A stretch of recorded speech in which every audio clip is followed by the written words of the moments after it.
దేవుని చిత్తం అనగా మనమేం చేయాలి? దేవుని చిత్తం అనగా మనము ఏమి చేయాలి అనే దాని గురించి నేను మాట్లాడుకుంటూ నేను 3 వీడియోలు చేశాను, 2 వీడియోలు చేశాను. ఇది 3వ వీడియో అండి, 3వ భాగం అన్నమాట.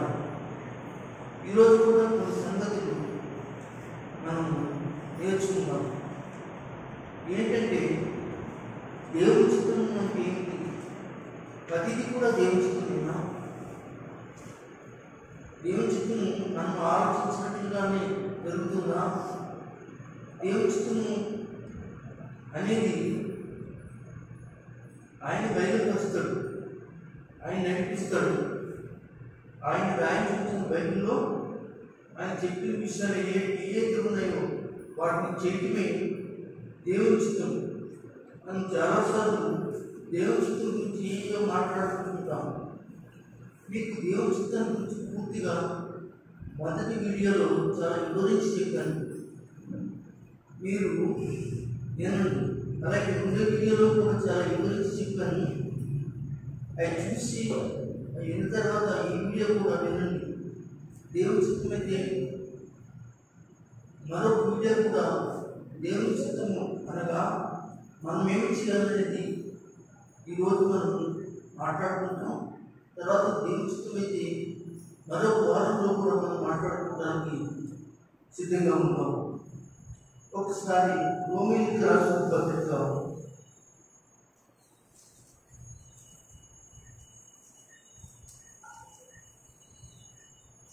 15వ అధ్యాయం,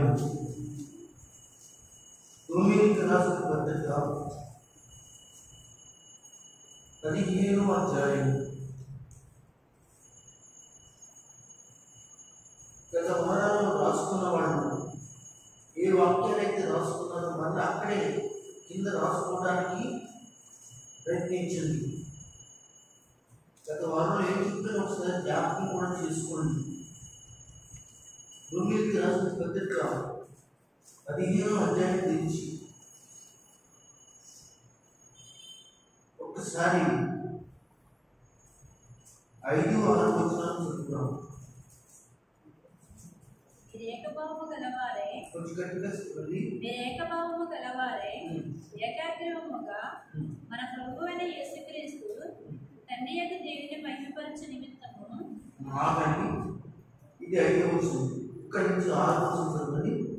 ఒకనితోనొకడు యేసు క్రీస్తు చిత్త ప్రకారం ఒకనితోనొకడు మనసు కలిగిన వారైనట్లు ఓర్పులకును ఆదరణకును కర్తయ్యకు దేవుడు మీకు అనుగ్రహించును గాక. 6వ వచనం మీరు జాగ్రత్తగా మీరు గమనించండి. 6వ వచనం ఎక్కడి నుంచి అంటే యేసుక్రీస్తు చిత్త ప్రకారం ఒకరితో ఉన్నప్పుడు మనసు కలిగిన వారు ఉన్నట్లు అని ప్రారంభించారు. ఇది సంఘంలో ఉన్నది. సంఘ విశ్వాసమైన వారికి దేవుడు చెప్తున్నట్టు మాట. ఏ సంఘము? రోమాలో ఉన్నది దేవుని సంఘం. రోమాలో ఒక సంఘం ఉంది. ఆ సంఘానికి, రోమాలో ఉన్న సంఘానికి పౌలు గారు వెళ్ళక ముందు కొన్ని సంగతులు తెలుసుకున్నాడు. రోమాలో ఒక సంఘం కట్టబడింది. ఆ సంఘం యొక్క పరిస్థితులు ఎలా ఉన్నాయి, ఆ సంఘం యొక్క విధానం ఎలా ఉంది అని తెలుసుకున్నప్పుడు ఆయన ఒక లేఖను రాస్తున్నాడు, ఒక ఉత్తరం రాస్తున్నాడు. ఆ ఉత్తరమే రోమీయులకు రాసిన పత్రిక. ఆ పత్రికలో చాలా సంగతులు, రాసిన సంగతులు మనకు ఉంటాయి. అయితే మనం నేర్చుకునేది ఏమిటి అంటే దేవుని చిత్తం అనగా మనము ఏమి చేయాలి అంటే దేవుని యొక్క సంఘం అన్నటువంటి భూమాలో ఉన్న సంఘానికి దేవుని చిత్తం ఏమిటి, మనం ఏం చేయాలని ఆయన చిత్తు మాట్లాడుతున్నాడు. ఈరోజు మధ్యాహ్న కాలంలో కూడిన మీ అందరూ యవనస్తులు కావచ్చు, స్త్రీలు కావచ్చు, పురుషులు కావచ్చు, పెద్దవాళ్ళు కావచ్చు, సేవకులు కావచ్చు, ప్రతి ఒక్కరూ కూడా ఒక దైవ చిత్తాన్ని ముందు మనం తెలుసుకోవాలి. మనం చేస్తుంది దైవ చిత్తమా, లేకపోతే మనం దైవ చిత్తం కాకుండానే వేరే చేసి దైవ చిత్తం అని అనుకుంటున్నామా అనేటువంటి ఆలోచన మనందరికీ ఉండాలి. అయితే దేవుడు మనం చేసే వేరుగా ఉంటాయి, దేవుని చిత్తం చేసే వేరుగా ఉంటాయి. మనకి స్వచిత్తాలు ఏంటంటే మనకి స్వచిత్తాలు అంటే ఏంటి? మన సొంత నిర్ణయాలు, సొంత ఆలోచనలు, సొంత ఉద్దేశాలు, సొంత చిత్తాలు లేదు. మనం ఈరోజు మానేసుకున్నాం అలాంటి పరిస్థితి లేదు. మనకు అలాంటి ఆలోచనలు మనం వెళ్ళదు. దేవుడి చిత్తం ఏమిటి అనే దాని కొరకై మనం చేయడానికి ఇష్టపడదాం. అది ఏమిటి అంటే క్రీస్తు యేసు చిత్త ప్రకారం ఆయన చిత్తం ఏమై ఉంది సంఘానికి చెప్తున్నాడు. ఒకరినొకరు మనస్సు కలిగి ఉండినట్లు ఎలా ఉండాలి? ఒకరికొకరు సమయంలో మనస్సు కలిగి ఉండాలి. మీరంటే పక్కవాడికి ఇష్టం ఉండాలి, ఈ పక్కవాడు మీరంటే ఇష్టంగా ఉండాలి. అంటే మీ మధ్యలో ఏముండకూడదు? భేదాభిప్రాయాలు ఉండకూడదు. ఒకరంటే ఒకరు ఇష్టం కలిగిన వారుగా, మనస్సు కలిగిన వారుగా ఉండాలి. అది దేవుని చిత్తం. అలా లేకుండా నేను దేవుని చిత్తంలో ప్రార్థన చేస్తున్నానండి, దేవుని చిత్తంలో ఆరాధన వెళుతున్నానండి, దేవుని చిత్తంలో నేను అనగా దేవుని కార్యాలు చేస్తున్నానండి అని చెప్పినట్లయితే అది శూన్యం, అది కరెక్ట్ కాదు. కానీ దేవుని చిత్తం చేయట్లేదు అంటాడు దేవుడు. అయితే అంటే దేవుని చిత్తం అంటే మనం ఏం చేయాలి అంటే ఇక్కడ చెప్పాడు. ఏమని? చక్కని మాట, ఒకరినొకరు మనసు కలిగిన వారై ఉండినట్లు ఓర్పునకును ఆదరణకు కర్తైన దేవుడు మీకు అనుగ్రహించును కాక. ఒకరికొకరు దైవ చిత్త ప్రకారం ఉండాలి, మనసు కలిగి ఉండాలి. కొంతమందికి మనసు కలిగి ఉండడానికి గొప్ప దానికి మనసు కలిగి ఉండడానికి కొన్ని అడ్డు వస్తాయి, కొన్ని అహంభావాలు అడ్డొస్తాయి, కొన్ని అధికారాలు అడ్డొస్తాయి, కొన్ని కక్షలు అడ్డొస్తాయి, కొన్ని కార్పణ్యాలు అడ్డొస్తాయి. ఇలా రకరకాలుగా ఏమేమో అడ్డొస్తుంటారు. అందుకే అంటాడు మనసు కలిగిన వారైనప్పుడు ఓర్పును ఆదరణకును ఏం కలుగుతాయండి? ఓర్పు కలగాలి, ఆదరణ కూడా కలగాలి. దేవునికి స్తోత్రం.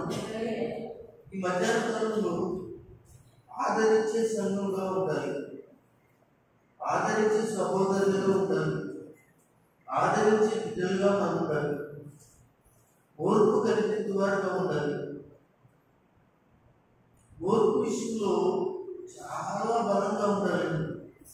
కొంతమందికి ఓర్పు ఉండదు, కొంతమందికి ఓర్పు లేకుండా గట్టిని ఇబ్బందికరంగా ఉంటుంటారు సంఘాల్లో.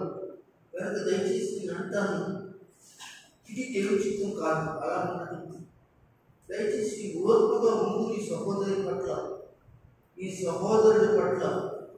ఇది చిన్న మాట అనవచ్చు, నేను కాదంటలేదు, కానీ ఓర్పు కలిగి ఉండటం దేవుని చిత్తము అని ప్రభు చెప్తున్నారు.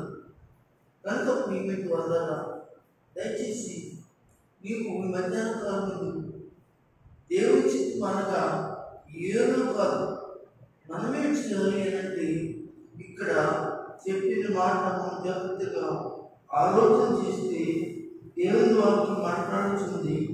సహోదరు పట్ల ప్రేమ కలిగి మనము ఈ విషయాలన్నీ కూడా చేయాలని దేవుడు మాట్లాడుతున్నాడు. చేద్దాం, అలా ఉన్నాం, అలా జీవిద్దాం, అనేక ఆత్మలను ప్రభు దగ్గరికి నడిపిద్దాం. అందరూ గట్టిగా స్తోత్రం చెప్పండి. ఆమేన్ చెప్పండి. దేవునికి స్తోత్రం. మరొక మాట చదువుకుందాం. మరొక మాట కూడా చదువుకుందాం. కొరింథీయులకు రాసిన పత్రిక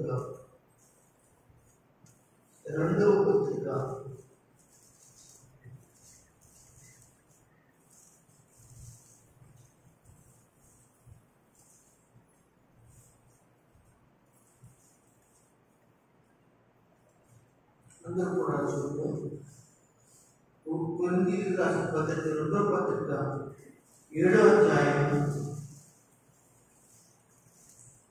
అధ్యాయం స్లోగా తీసుకొని కంగారు ఏం లేదు, రాసుకునే వాడు మాత్రం రాసుకొని మన వారాల్లో చెప్పినట్టు దయచేస్తుంది. అంటే ఏంటి, మనం ఏం చేయాలని చాలా సంగతులు చెప్పాను. వాటిలో ఈ భాగాన్ని కూడా మనము చూసుకుని మనం నేర్చుకున్నాము. 7వ అధ్యాయంలో కొరింథీయులు 9వ వచనాన్ని చదవండి. మీరు దుఃఖపడితిరని సంతోషించలేదు గాని మీరు దుఃఖపడి మారు మనసు పొందితిరని ఇప్పుడు సంతోషించుచున్నాను. ఏలయనగా ఏ విషయములోనైనను మా వలన మీరు నష్టం పొందుటకై మా వలన మీరు నష్టం పొందుటకై దైవ చిత్తానుసారము దుఃఖపడితిరి. దేవునికి స్తోత్రం. కనుక మీరు జాగ్రత్తగా మీరు గమనించినట్లయితే, వాక్యం మీతో మాట్లాడుతున్న సంగతిని మీరు గమనించినట్లయితే ఇక్కడ దుఃఖము గురించి మాట్లాడుతున్నాను.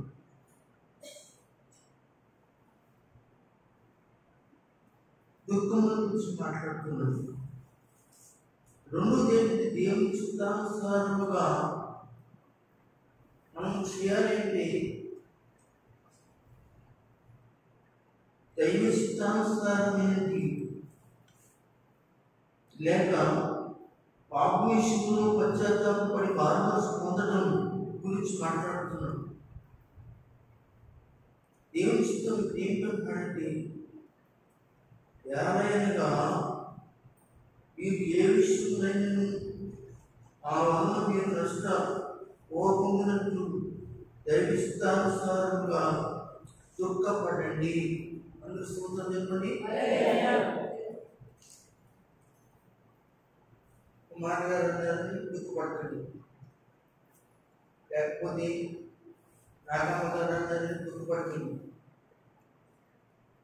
లేకపోతే అమ్మగారు అన్నారని దుఃఖపడకండి, లేకపోతే నాగరాజు అన్నారని దుఃఖపడకండి, లేక పాస్టర్ గారు అన్నారని దుఃఖపడకండి, పాస్టర్ గారు అన్నారని దుఃఖపడకండి. సంఘం ఏం చేయాలి? ఇక్కడ చెప్తాను, ఏమైనా ఏ విషయంలోనైనా ఏ విషయమైనా కావచ్చు, మీరు అండర్లైన్ తీసుకున్నమాట.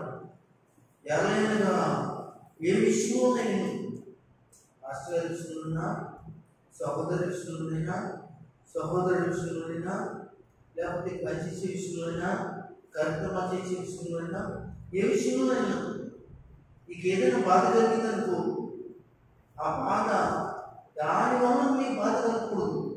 దేవుని చిత్తం చేయట్లేదేంటి అని దేవుని సన్నిధిలో చేయాలి అనేది దుఃఖం అనేది మాత్రం మీకు ఉండాలి. ఇది దేవుని చిత్తం. దేవుని స్తోత్రం పెట్టుకొని బాగా చదువుతాం. మీరు దుఃఖపడితేనని సంతోషించలేదు కానీ. అవును అవును, ఎదరవారి యొక్క దుఃఖం నీకు సంతోషంగా ఉండకూడదు. ఎదరవారి బాధ నీకు ఆనందంగా ఉండకూడదు. ఇది నీ మనసు నుంచి, నీ భక్తుల నుంచి కనపడాలి. ఎదరవారు దుఃఖపడుతుంటే నీకు దుఃఖం కలిగినట్లు ఉండాలి. ఎదరవారు బాధపడుతుంటే నువ్వు బాధపడుతున్నట్లుగా ఉండాలి. ఇది పౌలు గారు చెప్పేంటి, లేక దేవుడు చెప్పేంటి చిత్తం. మీరు మారు మనసు పొంది మీరు దుఃఖపడుతున్నారని నేను సంతోషించట్లేదు, కానీ మీరు దుఃఖపడి మారు మనసు పొందిద్దరని అంటే దుఃఖపడి ఆరాలని.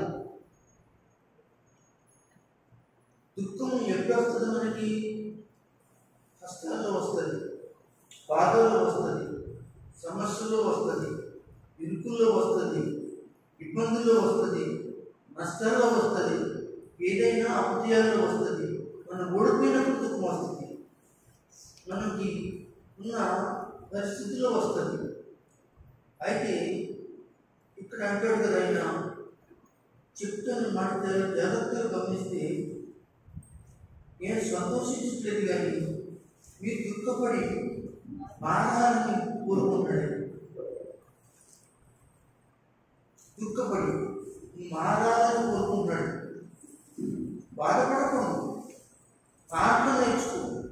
అయ్యో నాకు ఇలా జరుగుతుంది అలా ఉండదు, అది జరుగుతుంది కాదు. అయ్యో నాకు ఇలా జరుగుతుందేంటి, నా పిల్లలకి ఇలా జరుగుతుందేంటి, నా భార్యకి ఇలా జరుగుతుందేంటి, నా భర్తకి ఇలా జరుగుతుందేంటి, మా అమ్మకి ఇలా జరుగుతుందేంటి, మా అల్లుడికి ఇలా జరుగుతుంది. దుఃఖపడకు.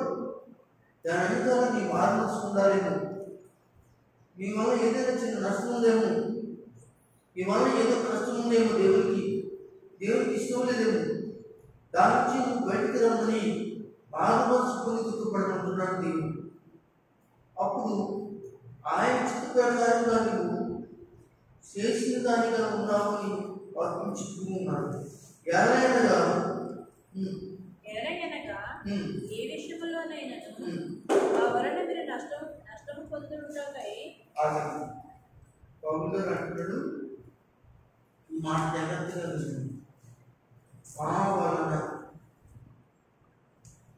వినండి. మా వలన ఎవరైనా నష్టపోయారా మీరు?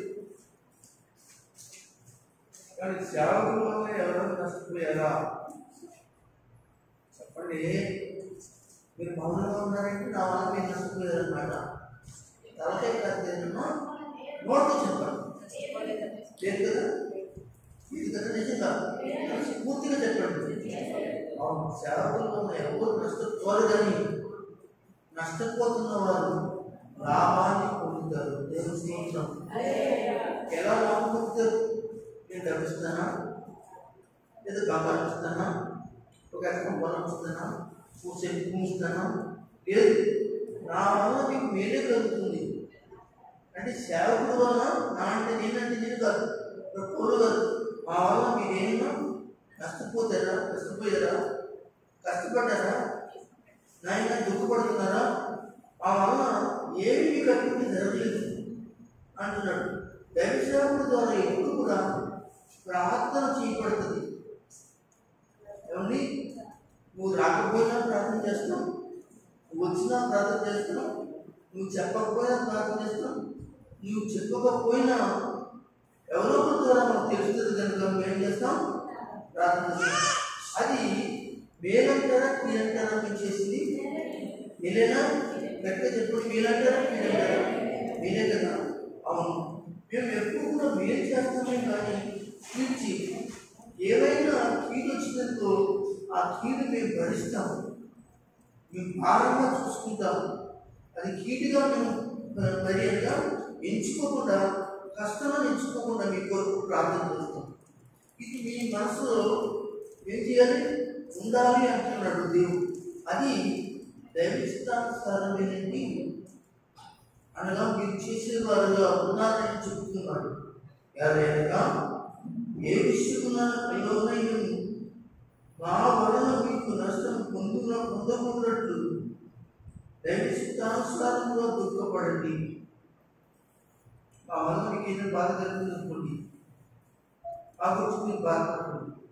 దేవుడిని అడిగి ప్రార్థన చేసి అడగండి. దేవుని దర్శించి అడిగి ప్రార్థన చేయండి. ఇంకా చక్కని విషయం చెప్తున్నాడు 10వ వచనంలో కూడా.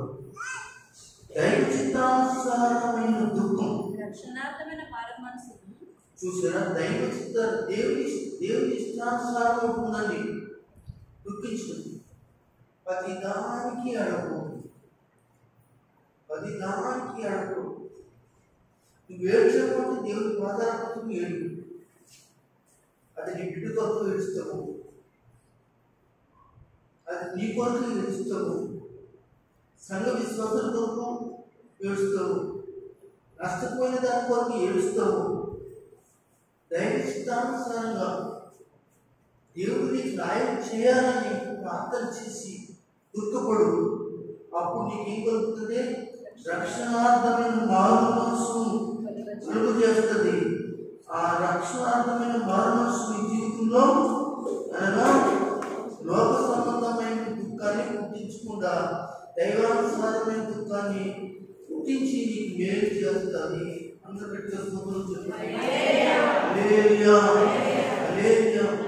ఇది దేవుని యొక్క చిత్తం. దేవుని చిత్తం అనగా మనం ఏం చేయాలి? ఇలా చేయాలి. ఇక్కడ 9, 10, 11 వచ్చిన జాగ్రత్తగా మీరు చదవండి. తర్వాత ఎంత చక్కగా వివరించాడు అన్నాడు. మీరు దేవుని చిత్త ప్రకారం పొందిన మీ దుఃఖము ఎట్టిదో జాగ్రత్తలను ఎట్టి దోషము నివారణ ప్రతి వాదమును బట్టి ఎట్టి ఆగ్రహమును బట్టి ఎట్టి అభిలాషను ఎట్టి ఆసక్తిని ఎట్టి ప్రతిదండనను మీలో పుట్టించును చూడుడి. ఆ కార్యముల గురించి సమస్త విషయములోనూ మీరు నిర్దోషులై ఉన్నారని రుజుపరచుకుంటుంది. అది దేవుని స్తోత్రం.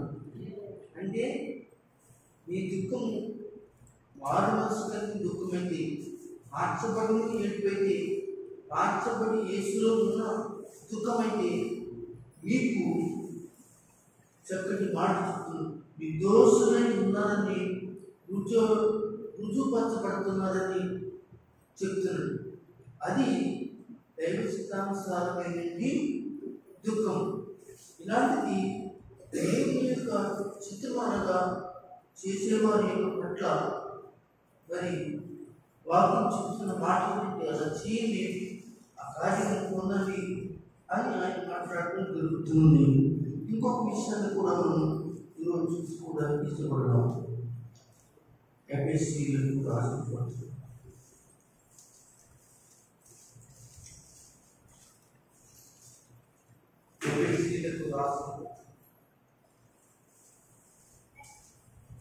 గమనించిన దేవుని ద్వారా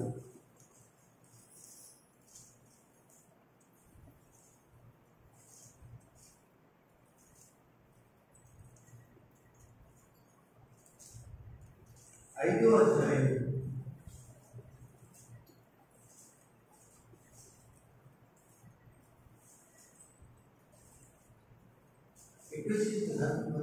ఐదో అధ్యాయం 15వ వచనం. దినములు చెడ్డవి గనుక మీరు మారు మనసును మీరు సమయమును పోనీయక దినములు చెడ్డవి కనుక మీరు సమయమును పోనీయక సద్వినియోగం చేసుకొనుచు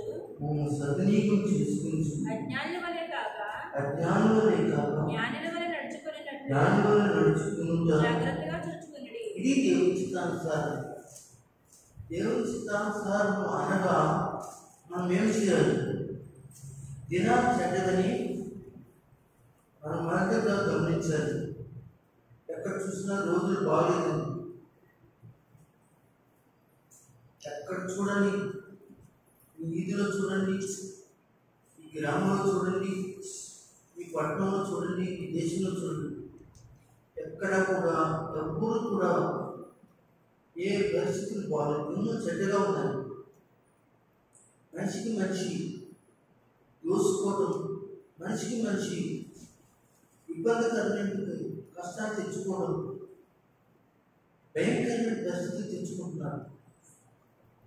ఎలాంటి జీవితాలు అంటే భయంకరమైన జీవితాలు జీవిస్తున్నారు. దేని దగ్గరికి వెళ్ళదు అంటే దాని దగ్గరికి వెళ్ళి వారి జీవితాలు పాడు చేసుకుంటున్నారు. దేవుడు ఏదైతే చేయొద్దన్నాడో దాన్ని చేసి వారి జీవితాలు పాడు చేసుకుంటున్నారు. అలా కాదు, కానీ దినాలు చెడ్డని తీసుకుని మీరు సమయంలో పోనీక దాన్ని చాలా జాగ్రత్తగా ఉపయోగించుకొని ఇది ఏమిస్తుంది? ప్రార్థించే సమయం, ఆరాధించే సమయం, పాడే సమయం, ఆదివారం వచ్చే సమయం, కార్యక్రమాలు చేసే సమయం, ఈ సమయాన్ని మీరు పోగొట్టుకుంటుంది.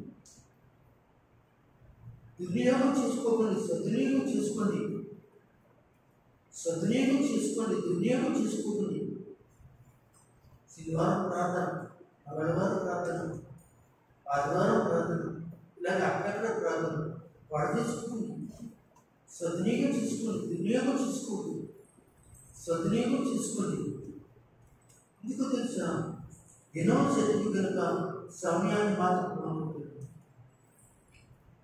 ఆటలు పాడడానికి సమయాన్ని పోగొట్టండి, ప్రార్థన చేయడానికి సమయం పోగొట్టండి,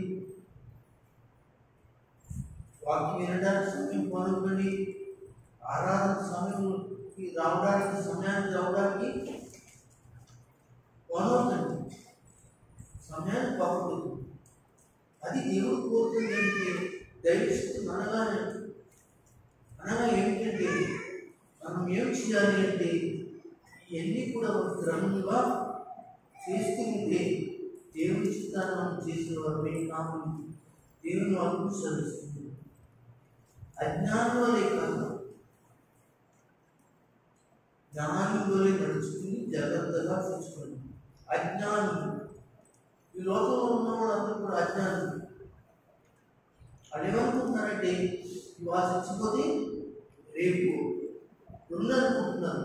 రెండు కాదు, యుగ యుగాలు కూడా నరకంలో ఏడవలసిన వారుగా ఉన్నారన్న సంగతి వాళ్ళు తెలుసుకోకుండా అజ్ఞానులుగా ఉన్నారు. కనుక వాక్యం చేత జ్ఞానవంతులు, వాక్యం చేత నీ యొక్క హృదయం దేవుని కొరకు సిద్ధపరచుకో. జ్ఞానం పొందడానికి దేవుని వాక్యమే నిన్ను ఏం చేస్తుంది? జ్ఞానంలోనికి, మంచిలోనికి నడిపిస్తుంది. చెడ్డని దాని నుంచి మంచి మార్గంలోకి నడిపిస్తుంది. అందుకే ఏమంటాడంటే అజ్ఞానంలో కాక జ్ఞానంలో నడుచుకున్నట్టు మీరు ఏం చేయాలి? చూసుకుని. ఇందు నిమిత్తమే మీరు అవివేకులు కాక ప్రభుత్వ ప్రస్తుతం ఏమిటో గ్రహించండి. సూత్రం ఏం గ్రహించాలి అని మనం గ్రహిస్తాం. మన పిల్లలకి సంబంధం చేద్దామా లేదా? గ్రహిస్తారా లేదా? పోషిస్తాడా లేదా? ఈ అమ్మాయి కారణం చేస్తుందా లేదా? మనం గ్రహిస్తామండి. కడుపు వచ్చేస్తాము చెప్పండి. కడుపు చేయగలరు. ఈ వస్తువు పనిచేస్తుందా లేదా? ఈ వస్తువు ఎంతకాలం పనిచేస్తుంది? ఈ గ్రహిస్తామా లేదా? అప్పుడు ఇది కొంతకాలం.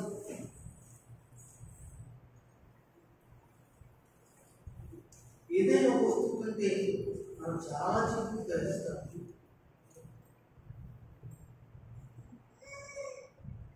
మన మోజస్ ఉన్నాడు కదండి, మన మోజస్ షాప్ కానీ దేనికని లేవనుకోండి, ఏదో కొనడానికి వస్తువు కూడా కొనడానికి దాన్ని పరిశోధించి ఏ వస్తువు కొన్నాం, తినేసి అది ఎంతకాలం పనిచేస్తుంది, ఎంతకాలం అంటే అది పరీక్షించుదని తీసుకుంటాడండి. ఎందుకంటే మనం ఒక వస్తువుని అంతలాగా గ్రహిస్తుంటే మన జీవితాల గురించి మనం గ్రహిస్తున్నామా? ఏమంటాడు? ఇందు నిమిత్తం మీరు అవివేకులు కాక ప్రభు యొక్క చిత్తం ఏమిటో గ్రహించుకోండి. మీ జీవితాల గురించి ఆలోచిస్తున్నారా? వయసుకుండగానే ఏం చేయాలి? అవివేకులు కాకుండా జ్ఞానవంతులై ₹1 సంపాదించుకుని ఉన్న డబ్బులు ఏం చేయాలి? జాగ్రత్తగా ఉంచుకుని రేపైనా రోజున దేవుని కొరకు ధనవంతులు అవ్వండి. దేవుని స్తోత్రం. నేను సంపాదించుకున్నది ఏదో మీకు అనవసరమైన ఖర్చు చేయడానికి కాదు. అది ఆడవాళ్ళైనా మగవాళ్ళైనా, ఆడవాళ్ళైనా మగవాళ్ళైనా అనవసరమైన ఖర్చు చేయడం కాదు. గ్రహించండి దేవుని చిత్తం ఏమిటో. కనుక దేవుని కొరకు ధనవంతులు అవ్వండి. మంచి చెడ్డ ఎరగండి. దేవుని చిత్తమా కాదా? నేను ఈ పని చేయదు, ఈ చోటు ఉండదు, ఈ చోటు నేను వీళ్ళతో మాట్లాడటం, ఈ చోటు నేను తినడం, ఇలాగా అది దాని గురించి ఈరోజు గ్రహించలేదండి. ఈరోజు నా వీడియోలో ఎక్కువైపోయింది. మీకు వీడియోలు అందరూ చూస్తున్నారు, ఏది పడితే తినేయాలని అంటున్నారు. కానీ దాన్ని ఎంత ముందు ఏమిటి దేవుని వాక్యం చెప్తుందో దైవ చిత్తమా కాదా ఇంకేం అక్కర్లేదు. ఇంకా పాస్టర్ తనలే గుర్తుకుంటుంది, అమ్మ నాది దేవుని చిత్తం కాదురా, అలా చీకటిరా అని చెప్తే విరోధ భావాన్ని తెచ్చుకుని ఆ పాస్టర్ గారి మీద పార్టీ కట్టి ఏం చేస్తారంటే ఎవరైతే చెప్పారో అది మంచిదనుకుని అలా వెళ్ళిపోయిన సంఘాల్లో చాలామంది కోడి మంది ఆయా సంఘాల్లో ఉన్నారని మీకు నేను తెలియజేస్తున్నాను. వద్దు, అది దేవుని చిత్తం కాదండి. దైవ చిత్తం ఏమిటో చెప్తూ ఉన్నట్టు మాట 15-17 వచనాలు చదవండి. ముగించుకుందాం. దినము చెడ్డవి కనుక సమయమును పోనీయక సద్వినియోగం చేసుకొనుచు అజ్ఞానుల వలె కాక జ్ఞానుల వలె నడుచుకున్నట్లు కాదండి. ఎలా నడుచుకోవాలి? జ్ఞానుల వలె నడుచుకోవాలి. ఏమండి, జ్ఞానవంతుడు ఒకరికి చెప్తాడు తప్ప జ్ఞానవంతుడు పాడైపోతున్న వాడు ఏం చేస్తాడంటే మంచి మార్గంలో నడిపిస్తాడు. కనుక మీరు పాడైపోవడం దేవుడికి ఇష్టం కాదు, జ్ఞానవంతులుగా ఉండాలని దేవుడు కోరుకుంటున్నాడు. ఈ జ్ఞానం ఎక్కడ లభిస్తుంది? దేవుని వాక్యం లభిస్తుంది. ఆ జ్ఞానం ఎవరు? ప్రభు అయిన యేసుక్రీస్తు అంటాడు. శాస్త్రులు పరిచయులు అంటే జ్ఞానం అనే తాళం చేసి ఏం చేశారంట? ఎత్తుకుపోయారంట. ఏ తాళం? జ్ఞానం అనే తాళాన్ని ఎత్తుకెళ్ళిపోయారట. ఎవరు? శాస్త్రులు పరిచయులు. ఎంత ఘోరమండి! అంటే నిజం చెప్పకుండా నిజం కప్పేసి అబద్ధం కల్పించి ఆ శాస్త్రులు పరిచయులు యేసు ప్రభు బోధనకు అడ్డుకున్నారంటండి. అందుకని అడ్డుకుంటమే ఆ యొక్క దేవుని యొక్క వాక్యాన్ని అనగా కాలాన్ని ఎదుర్కొనేటట్టుగా తెలియజేయబడుతుంది. కనుక ఆ జ్ఞానాన్ని మీరు పొందుకోండి. అనగా దైవ చిత్తము అనగా ఏమిటో మీరు ఎరగండి, అలా చేయండి, అలా చేయటం మీకే మేలు, మీకే ఆశీర్వాదం, మీకే మీ పిల్లలకి ఆశీర్వాదం, మీ కుటుంబానికి ఆశీర్వాదం, మరీ చెప్పాలంటే సంఘానికి మరీ ఆశీర్వాదం. అలా చేయండి, అలా ఉండండి, అలా జీవించండి. దేవుడి రాకతో దృష్టిపడండి. దేవుడి మాటలు మనందరి ప్రవర్తించుగాక. దేవుడి చిత్తమైతే మరొక వీడియోతో మనం కొన్ని విషయాలు ఇంకా దేవుడి చిత్తం అనగా మనం ఏం చేయాలో నేర్చుకోవడానికి ప్రయత్నిద్దాం. దేవుడి మాటలు మీ అందరి ప్రవర్తించుగాక. చేతులు పెట్టి స్తోత్రం చెప్పండి.